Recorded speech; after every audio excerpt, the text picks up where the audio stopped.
ఎట్లా మళ్ళన్నా అసలు మిమ్మల్ని అనే సీన్ ఎవరికి లేదంటారు.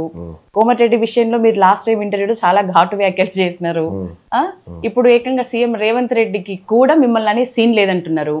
మీ రాజకీయ ప్రయాణం ఎట్లా ఉంటది? నేనేమంటున్నా యశోద గారు, రాజకీయాలు చేస్తాము, పదవుల్లో ఉంటాము, చేతనైన సాయం చేస్తాం. అల్టిమేట్గా నువ్వు చనిపోవాల్సిందే, నేను చనిపోవాల్సిందే. కానీ చనిపోయిన తర్వాత ప్రజలు మన లెక్క ముంగటేసుకున్నప్పుడు నువ్వు ఏం చేసినావు ఈ ప్రజల కోసం అనే లెక్క అయితే ఉంటుంది కదా. ఆ లెక్క అది అక్కడ తేలాలి మన గురించి. మనం చనిపోయిన తర్వాత కూడా ప్రజల్లో బతకాలి అని అంటే నువ్వు ఆ ప్రజల కోసం పనిచేయాలి, చీటింగ్ చేయకూడదు. అది నేను చెప్తున్నటువంటి మాట.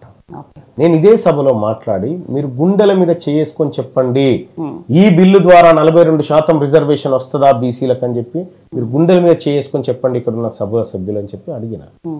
ఆ రోజు నాకు దాని గురించి తెలుసు కాబట్టి అడిగిన. మిగతా వాళ్ళైతే సపోర్ట్లు కొట్టి వస్తుందని వెళ్ళిపోయేటోళ్ళు. నేను దాని గురించి ఇండెప్త్ పోయినా కాబట్టి నాకు తెలుసు.